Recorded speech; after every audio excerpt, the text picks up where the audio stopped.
ఇది నాకు చాలా ఇష్టమైన సబ్జెక్ట్. ఇది మనందరం చరిత్రలో చదువుకుంటాం. భారతదేశం ఎవరి మీద దాడి చేయలే, భారతదేశం ఎవరి మీద కూర్చొని ఆక్రమణం చేయలే. ఈ దేశాన్ని అందరూ ఆక్రమించుకున్నారు.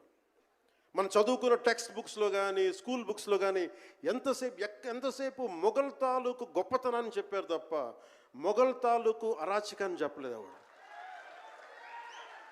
Akbar is great, Shahjahan is great, Aurangzeb is great అంటే what they had done. Vijayanagara empire గురించి మాట్లాడాల, ఇంతమంది కింగ్స్ ఉన్నారు, ఎవరి గురించి మాట్లాడాల.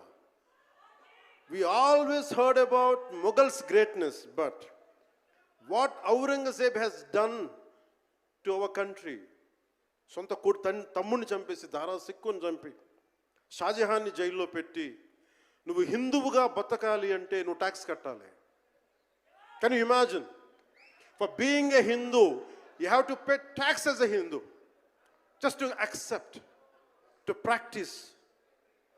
ఇలాంటి సమయంలో ఒక ఛత్రపతి శివాజీ మహారాజ్ లాంటి వాడు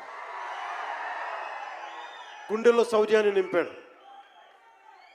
మనకి తమిళనాడు దురాక్రమణ గురైతే all the way from Maharashtra he came back and supported, stood by people.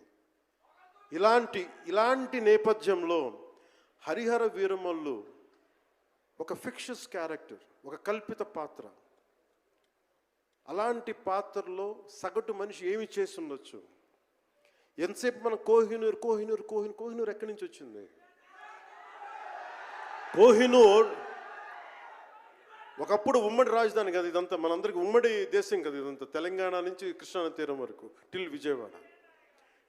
ఆ కృష్ణానది తీరం దగ్గర ఇప్పుడు విజయవాడలో ఉన్న కొల్లూరు దగ్గర వజ్రపు గనులు ఉంటే అక్కడ దొరికిన వజ్రం అది. ఆ వజ్రం ఎక్కడి దాకా వెళ్ళింది? అది మన నిజాం నవాబ్ దగ్గరికి వచ్చింది. నిజాం నవాబ్ దగ్గర నుంచి ఆ మొఘల్కి వెళ్ళింది. రకరకాల ఫైనల్గా ఈ రోజున కోహినూర్ యూకే లండన్లో ఉంది, లండన్ మ్యూజియంలో ఉంది. సో దాన్ని దృష్టిలో పెట్టుకొని నాకు కృషి గారు కథ చెప్పినప్పుడు ఇంట్రెస్టింగ్ అనిపించింది. Then we did the story, cinema చేశాం.